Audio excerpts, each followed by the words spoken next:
நிறைய பேர் சொல்றாங்க அவெல்லாம் அங்கேயே சுட்டுருங்க அப்படின்னு. 6 வயசு குழந்தைய கற்பழிச்சு கொண்டுட்டான். வண்டியை ஓட்டு அல்லாதீங்க, ஒரு 10 நிமிஷத்துல வரேன். யாராவே நடுச்சாலையில் வச்சு போடுறான்.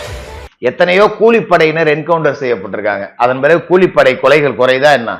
என்கவுண்டர் நிச்சயமா குற்றத்தை குறைக்க தீர்வு ஆகாது. உதாரணத்துக்கு 3 மாதத்துக்கு முன்னாடி ஒரு சம்பவம் நடந்தது. 2.5 வயசு குழந்தைய பாலியல் வன்புணர்வு வந்து கொண்டிருக்கிறான். 2025 டிசம்பர். அவன் கைது செய்யப்படுவது மார்ச். 4 மாத காலம் அவன் ஏன் கைது செய்யப்படவில்லைன்னு பார்த்தா அந்த குழந்தையினுடைய உடற்கூறாய்வு அறிக்கையை மாத்திருக்கிறானுங்க. எவ்வளவு பெரிய கேவலம் தெரியுமா? நாசமா போவே, அழிஞ்சு போவே. நீ நல்லா இருக்க மாட்டடா, நல்லா இருக்க மாட்டா.